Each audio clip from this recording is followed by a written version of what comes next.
Hi everyone, my name is Chien, metric number 261882. First of all, I would like to present a part of IDA 1967 Section 8, which explains the residence of companies because it is essential to understand the following parts. In subsection 8.1, there are three explanations for the definition of residence of company for different categories. In subsection 8.1a, this subsection is specifically prepared for a Hindu joint family. A Hindu joint family means what in any system of law prevailing in India is known as a Hindu joint family or corpuscularity. In this act, Hindu joint family is resident in Malaysia for the basic year for a year of assessment. If its measure of kata is resident for the basic year. Some of you might not know what I mean by kata. Kata refers to head of the family who takes all decisions regarding financial and economical aspect of family. In short, this act provided that if the kata is a resident in Malaysia, his or her joint family is deemed to be a resident in Malaysia as well, and vice versa.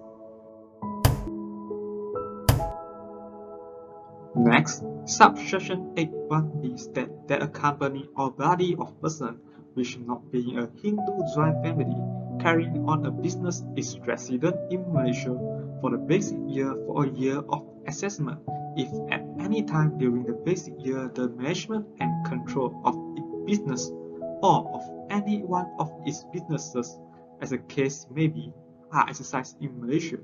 Well, it might be a little long on this subsection, but it actually can simplify it to if the management and control of the company is exercised in Malaysia, the company is resident. The meaning of the management and control will be discussed in detail by my colleague in the following parts. I will give an example. Arlo is a company incorporated in Hong Kong and has businesses in Malaysia, Hong Kong, and Singapore. All the businesses of the company are managed and controlled by the head office in Hong Kong, except for a brief period in year 2020. When year 2020, the management and control was exercised in Malaysia. This is because one of the board of directors meeting was held in Kuala Lumpur, where the important policy decisions were made on 28 June 2020, which fall in the basic year for the year assessment 2020. Arlo is resident in Malaysia for the basic year 2020 as the management and control which involved important policy-making decision was exercised in Malaysia in 2020. As such, the income derived from the business carried on in Malaysia is subject to tax in Malaysia for the year assessment 2020.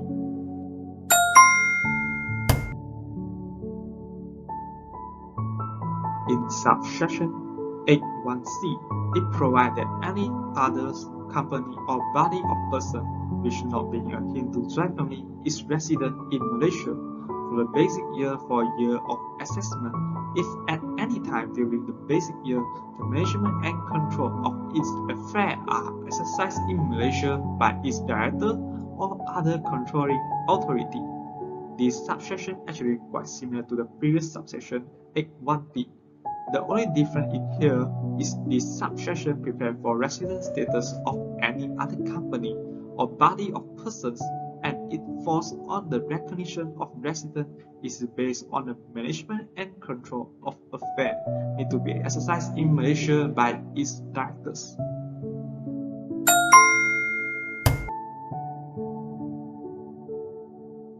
Section 8.2 of IDA 1967 explains that if it is shown that it has been established as between the Director General and a company, limited liability partnership, business trust or body of person for any tax purpose, that the company, limited liability partnership, business trust or body was resident in Malaysia for the basic year for any year of assessment, it might presume until the contrary is proved that the company, limited liability partnership, business trust or body was resident in Malaysia for the purpose of this act for the basic year for every subsequent year of assessment.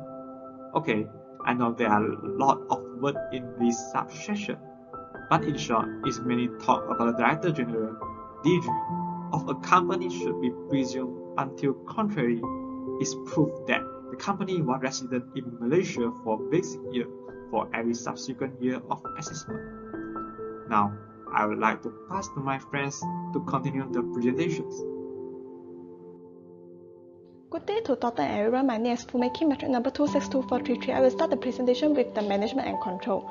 Management and control refer to the controlling authority determining the policies to be followed by the company and is the most important element in ascertaining a company resident status in Malaysia.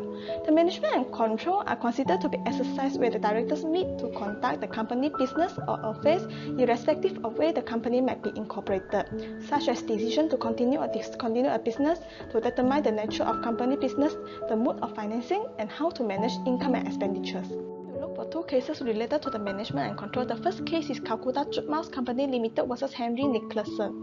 The issue is whether the appealant company is resident in England and is liable to income tax. The company is jute spinners and manufacturers in Calcutta, India. All the operations connected with the business are wholly and exclusively carried on in India. The memorandum and articles of association specify that the company was managed by a board of directors in England and a resident director appointed in India. The company has no office or other place in England except for one director office which is used as the register office and also conducting the board meeting. The company argued that it was not a company resident within the UK because the company trade is not exercised within the country. The court held that the company was resident in England as it has the registered office in England. It is in the same position as a person residing in UK and is liable to income tax in respect of the company profit and gains, whether made in England or elsewhere. The principle of this case is that the residence of a company must be considered a place of management and control, which is in UK. The second case is D-Base Consolidated Mouse Limited versus Howe. The issue is whether the appellant company is resident in UK and is liable to income tax. The company was registered in South Africa, operates diamond mines, and held shareholders' general meeting. Director meetings are held in both South Africa and London, but majority of the directors resided in London, where they control and manage the company main operation in England and elsewhere, such as the mines working and the development. The company profit were derived from the mining and sale of stone through a London syndicate. The appellant company contended that it was not resident and does not exercise any trade within the UK and is not subject to assessment to income tax. The court held that the company was resident in UK and accessible on profits under Schedule D. The directors in charge of the company affairs are from London. The principle of this case is that a company resides for income tax purpose where real business is conducted. Next, I will discuss about control by whom that will determine the management and control. Control by the directors determines the management and control of a company due to the directors manage the company by virtue of powers conferred upon them under the Articles of Association or under the Company Act 2016. However, control by shareholders is irrelevant as shareholders exercise their power over the company by virtue of their voting power at formal meetings of shareholders. Case of Stanley versus the Gramophone and Typewriter Limited. The issue of the case is whether the respondent chargeable on the profits or dividend of the German company. A German company formed by the union of three companies where one of the companies was an English company that subsequently acquired by the respondent. The respondent by himself or his nominee hold practically all the shares of the German company, allowing him to control the company. He can exercise his voting power to turn out the director and to enforce his own view as to the policy. The whole profits of the German company, including an amount not distributed as dividend or remitted to England but set aside by the German company in conformity with German law. The respondent argued that the sum was not profit or gains within the meaning of Income Tax Act of the German company or the appellant company, so not chargeable to income tax. The court held that the respondents are only chargeable for profits of the German company that remitted by way of profits or dividend to England. This is due to it was not shown that the German company was either a mere simulacrum or the agent to the English company. The principle of this case is the control of individual cooperators is wholly different from the management of the business itself. Then I will continue with control of subsidiaries by parent company. A subsidiary is a business entity that is fully owned or partially controlled by the parent or holding company, while the parent company is the entity that holds at least 51% of the ownership to enable controlling in subsidiary decision making. Tax residence of the subsidiary will be determined more in relation to the residence status of the parent company. The case of Bullock vs Unit Construction Company Limited. The issue is whether the 3 African subsidiaries were resident in the UK in the material period. 3 companies wholly owned by B Limited, which is a company resident in the UK. Each subsidiary company has its registered office and conducted business in East Africa. The subsidiary Articles of Association state that the management and control in the hands of its directors, whose meeting might be held anywhere outside the UK. In view of the lack of success of the African subsidiaries, the parent company decided to take over their management and control. All decisions on important matters were made by the parent company.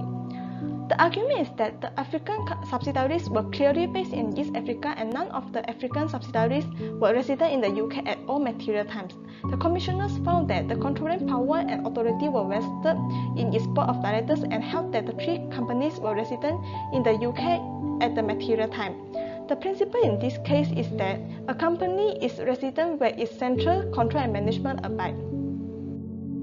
Furthermore, I will present about location of trading activities. The location of the trading activities or the place of physical operations may not necessarily the place of management and control. A company's central management and control is where all its important affairs are conducted and controlled by the board. For instance, Taobao Stores is a Chinese retail store that specializes in luxury products in China. It has set up a business in Kuala Lumpur, but management and control are exercised by the parent company in China. Therefore, the company is not a resident in Malaysia. Now I will continue with the significance of residence for tax purposes. Residence status is one of the main criteria that determines the tax treatment and tax consequence of a company or body of persons. A resident and a non-resident company in Malaysia is taxed in the same manner in respect of any gains or profit accrued in or derived from Malaysia. I have summarized the difference in the tax treatment of a resident and a non-resident company in a table. First is the scope of charge. For resident companies carrying on business of banking, insurance, shipping, and air transport, the income is taxable on a world income scope. Other resident companies and non-resident companies are charged on the same basis, which is income accrued in or derived from Malaysia. Second is business income. The business income for resident company is taxable if deemed derived from Malaysia. However, for non-resident company, is taxable on business income that accrued in or derived from Malaysia if there is a permanent establishment in Malaysia, which means having a fixed place of business in Malaysia. Third, derivation of dividends. The introduction of single-tier system that takes effect from 1st January 2014, all dividends distributed by a resident company are exempt from tax in Malaysia, while dividends distributed by non-resident company are non-deemed from Malaysia. Fourth, Section 108 Income Tax Act account that requires resident company to deduct tax from dividend received from Malaysia. However, the single-tier system makes this section no longer applicable and also not applicable to non-resident. The fifth difference is double taxation relief that only applicable to resident company by ways of bilateral credit relief or unilateral credit relief. Sixth, incentive available under Income Tax Act ITA 1967 and Promotion of Investment Act PIA 1986 only applicable to resident company. ITA incentives include investment allowance, double deduction, promotion of export allowance for increased export and green building, while PIA covers incentives such as pioneer status, investment tax allowance, tourism incentive, and double deductions. The seventh difference is tax rate for both resident and non-resident as specified in Para 2 Part 1 Schedule 1 Income Tax Act. The tax rate for companies with a payout capital of ordinary shares of 2.5 million ringgit Malaysia and less at beginning of the basis period, where first 500,000 ringgit Malaysia will be taxed at 70% and if exceeding 500,000 ringgit Malaysia is 25% for year of assessment, 2015 and 24% for subsequent years of assessment. There are certain conditions where company will not qualify for the preferential tax rate if more than 50% of the paid-up capital of ordinary shares of the company is owned directly or indirectly by a related company or by another company. Lastly, the difference is withholding tax that applicable only to non-resident company to collect income tax from non-resident deriving Malaysian income.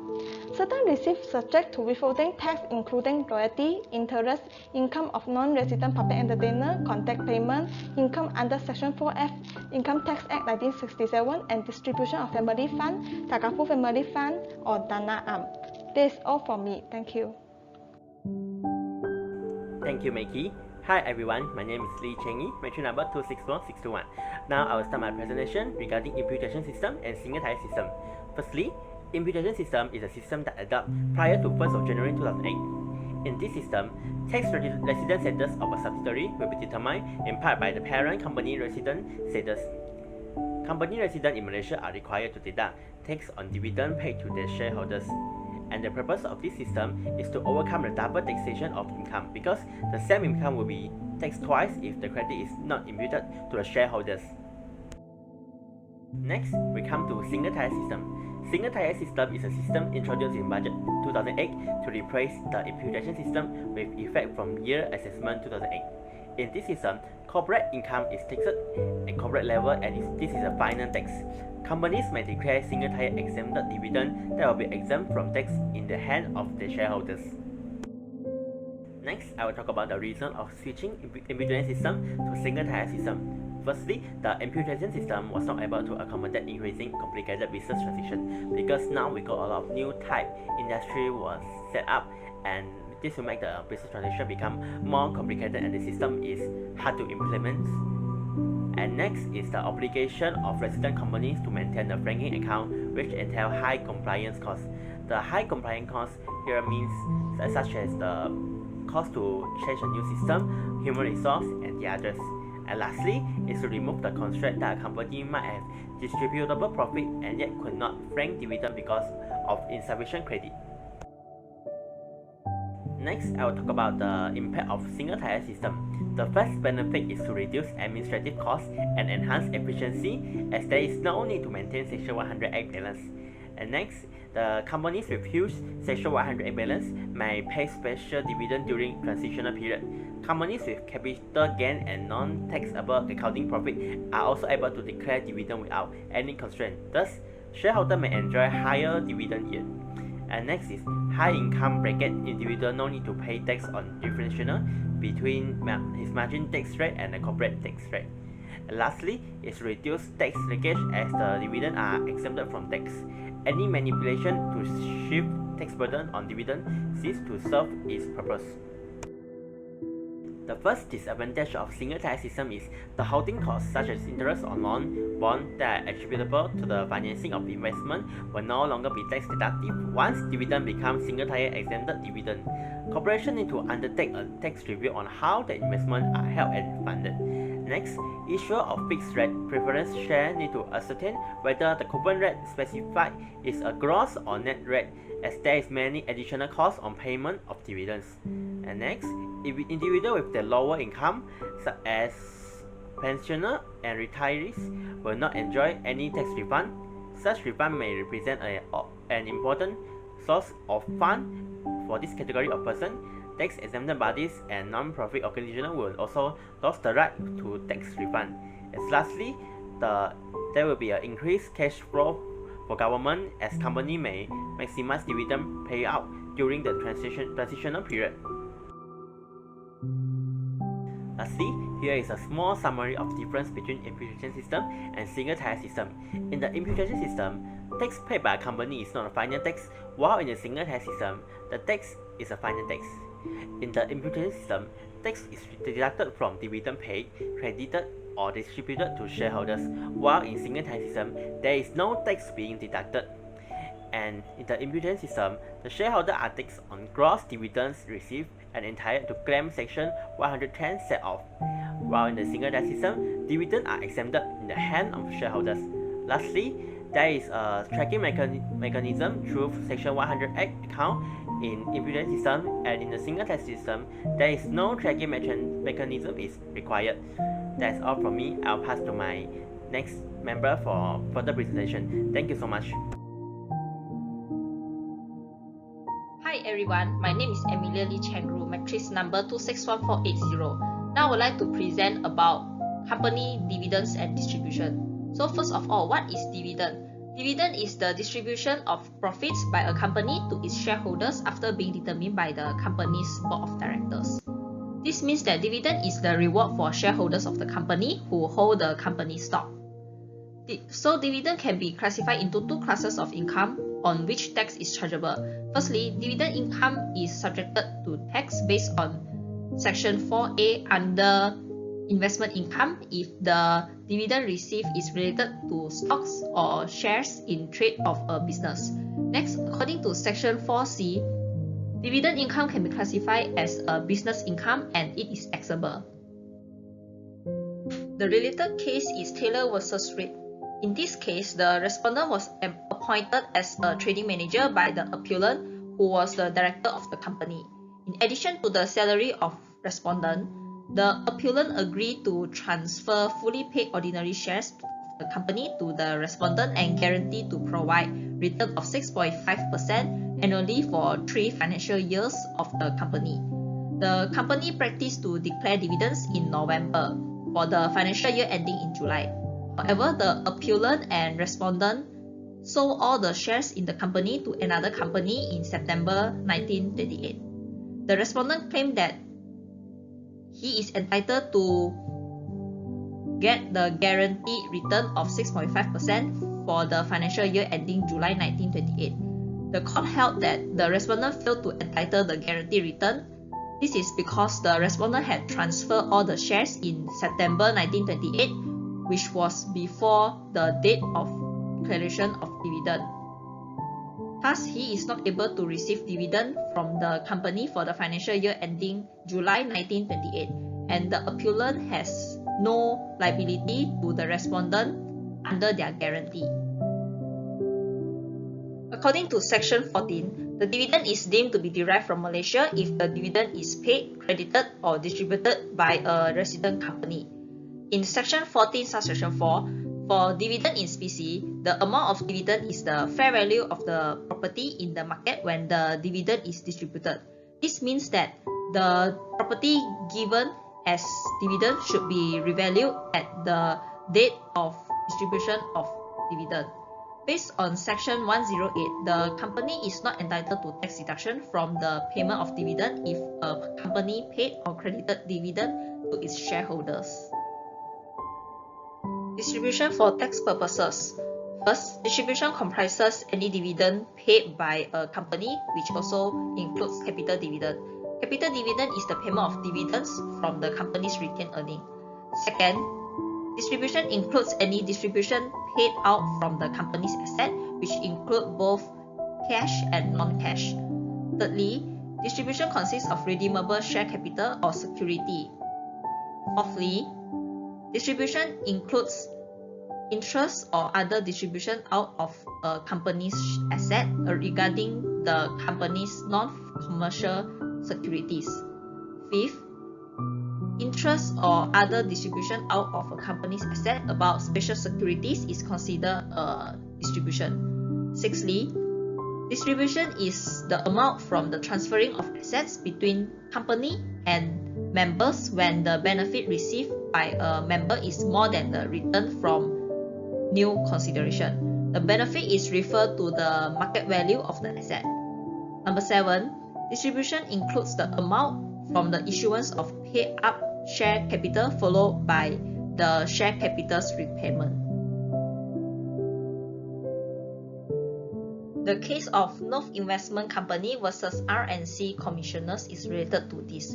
In this case, the taxpayer company appealed against the adjustment to its corporation tax return when computing the total profits. The taxpayer had requested deduction of the payment as gift to charity. However, the revenue did not allow the deduction as the payment of gifts to charity were distribution related to shares. So the court held that the gift to charity was distribution related to shares. So the appeal was allowed by the special commissioners. Dividends can be given in many methods. Firstly, dividends can be paid through the distribution from capital profit.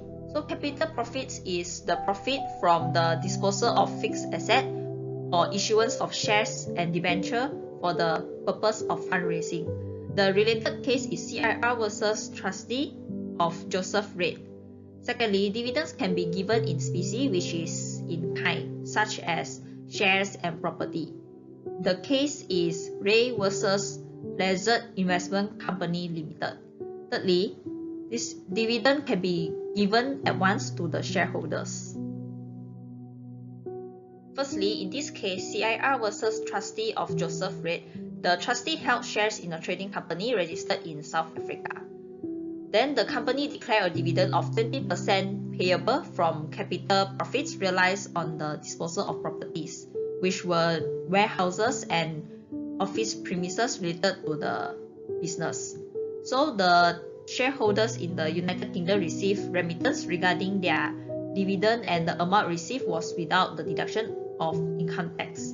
The court held that the dividend received will be classified as income arising from foreign possession, which is United Kingdom, so it will be charged under case 5 of Schedule D. This is because dividend distribution includes capital gains such as gain on sale of fixed asset. Next, this is an interesting case. So in this case, the respondent company is an investment holding company in UK. It had shares in an American company called Certainty that produced and sold asphalt roofing products and gypsum and paper products. After that, due to both business could not properly run together, Certainty transferred its gypsum and paper business to another new American company called Best Wall in exchange for shares in Best Wall. Certainty then distributed its assets, which were the shares in Best Wall, among their shareholders. This distribution was a distribution in partial liquidation. So the court held that there is no difference if the payment distributed from the asset in cash or property. The shares were given as income from the shareholder's perspective. So it was income arising from foreign possession. Bonus shares are not included in dividend income because the issuance of bonus shares did not involve the release of assets to shareholders. In addition, after issuing bonus shares, the shareholder holding remained unchanged. Moreover, bonus shares do not involve dividend out of the accumulated profits but only involve increasing the share capital of a company. CIR versus John Blott and CIR versus Benjamin Isaac Greenwood are the cases related to this. Then, distribution of assets arising from liquidation is not an income. This rule can be seen in these cases called CIR versus George Burrell and CIR versus William Burrell. In this case, the respondent in each case was the shareholder in a limited company. The company, by the power of its article of association, had declared a bonus from its undivided profit. In order to satisfy the bonus, the company allotted to its shareholders as fully paid up certain ordinary shares and lead to form part of the company's authorized but unissued capital.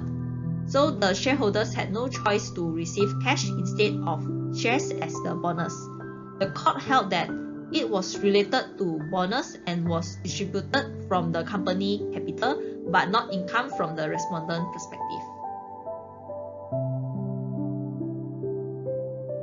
In these cases, the respondents were partners in a firm. They held shares in many single ship companies. Each of the companies went into liquidation voluntarily when there was sale or loss on their ships. Thus, liquidator was appointed. When there is surplus in assets, which include the reserves set aside out of the profits and other undivided profits, the surplus will be distributed to the shareholders by liquidator.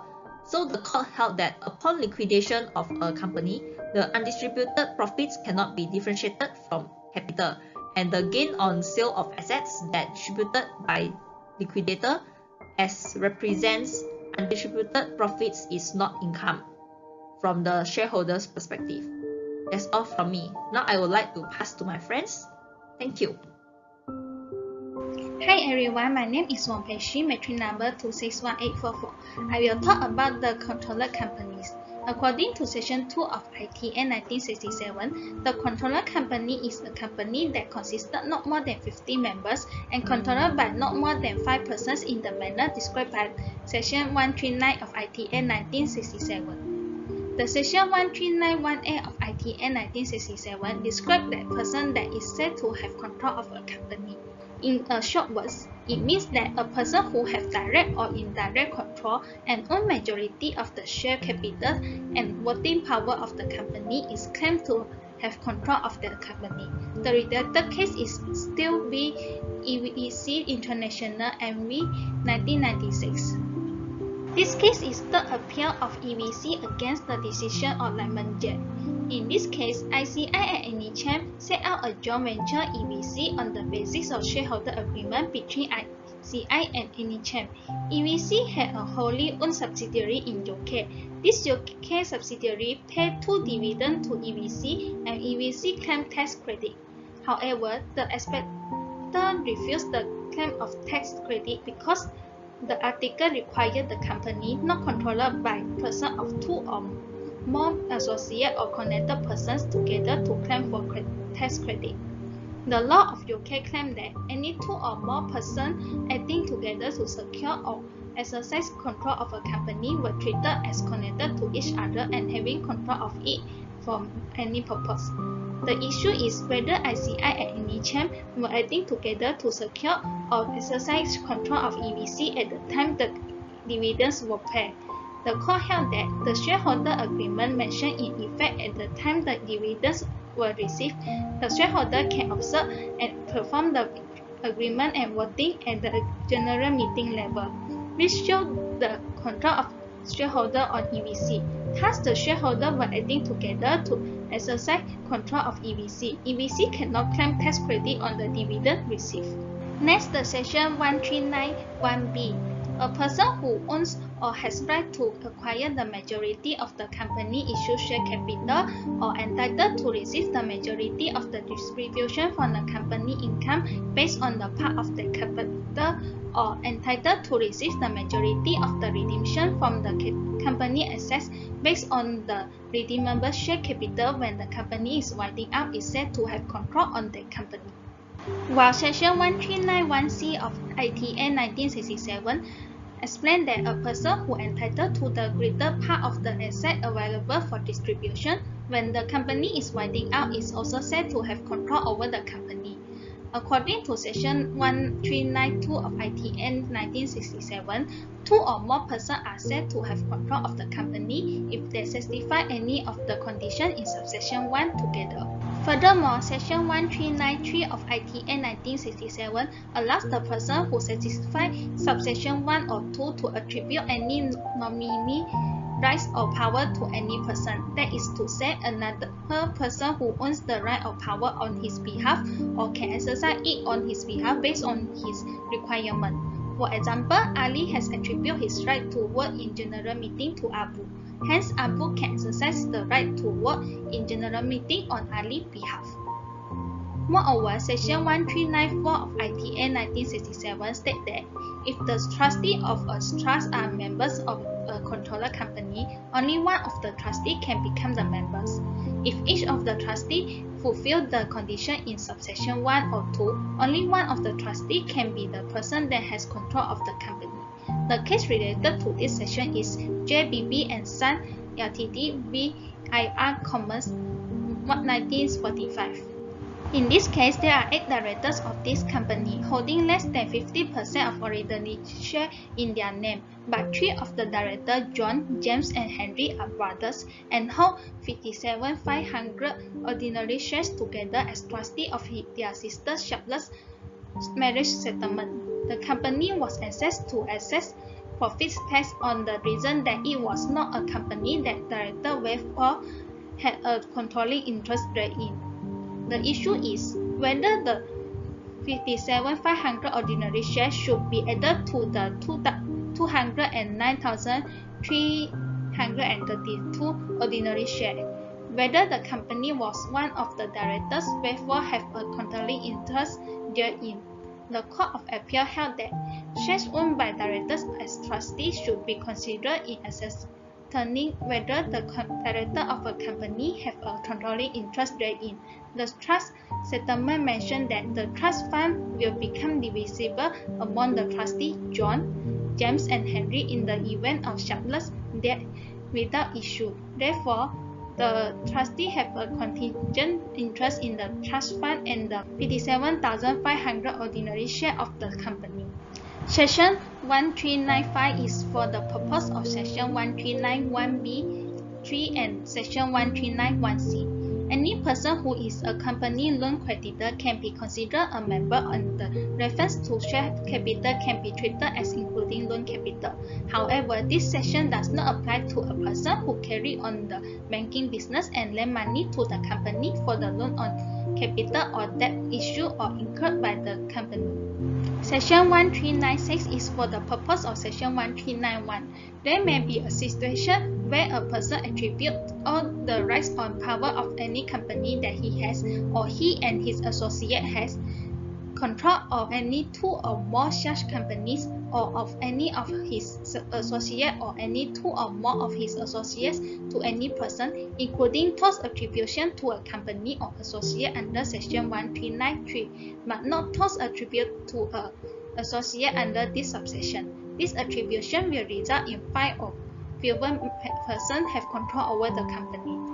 The case related to this section is Gascon Group Ltd and Oz VHM Inspector of Tax 2004. This case is an appeal of the GLTD against the decision of Special Commissioners. Mr. Gascon held 67% of share in GLTD. NLTD was a wholly owned subsidiary of GLTD. Mr. Gascon and his wife established a trust in 1987. The trustee of this trust, of which Mr. Gascon was a statutor, held 99% of the issued share capital of SLTD. The issue is whether GLTD, NLTD, and SLTD were associate companies for the purpose of the Small Companies Rate.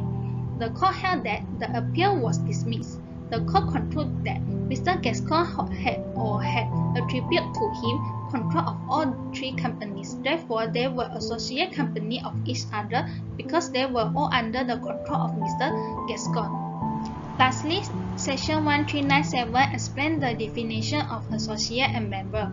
The definition of associate based on subsection A is a person who has relationship with that person, such as husband or wife, parent or remote forebear, child or remote issue, brother, sister, and partner. The associate may also be the trustee of a settlement involving that person or any of his living or deceased relative as mentioned in subsection A, or a settler according to subsection B. Besides, according to subsection C, the meaning of associate is a person who involved in any share or obligation of a company that are subject to any trust of the company, are part of the deceased person, assets, or any other person who is interested in them. The case related to this section is Kerajaan Malaysia v BGOG Holding Sendirian Berhad 2020. The member include any person with a share or interest in the company capital or income, or according to Section 1391, a person who has the right to acquire anything that he has the right to acquire at a later date or will be entitled to acquire at a later date. In this case, the first defendant is BGOG Holding Sendirian Berhad, where the second and third defendants are brothers and the director of the company. The second defendant holds more than 50% of the company's share capitals, while the third defendant only holds 20 shares. The first defendant failed to submit Form C to the plaintiffs of the year of assessment 2013, 2014, and 2015, and failed to make payment of the tax payable for these 3 years. Thus, the plaintiff filed this action against the defendants and pled that since the second and third defendants are directors of the company, they are jointly and severally liable for the tax payable by the company to the plaintiffs. The issue is whether the third defendant is a director of BGOG Holding Sendirian Berhad. If he is, whether he will be liable to the overall sum or will only be liable limited to the shares that he holds in BGOG Holding Sendirian Berhad. The court held that the third defendant was concerned with the management of the company and hence was the director of the company. Besides, the court held that the third defendant, who is the brother of the second defendant who holds the majority of the share in the company, is associate under Section 1397 of ITN 1967. Hence, he has the beneficial interest in the entire share of the first defendant. The court allowed the plaintiff to claim against the third defendant on the balance of probability. So, I'm here to make a conclusion. There are some of the important points for this chapter that I want to remind. Firstly, the determination of resident status is important because there will be different treatment for the resident and non-resident. I believe that you still remember that the primary factor in the determination of resident status is the management and control. In addition, the single time system is imputing start from 1st of January 2014, which all dividends is distributed by a resident company are exempt from tax in Malaysia, and all the companies, including the existing company, must implement a single time dividend system. This is all from us. Thank you for watching this video.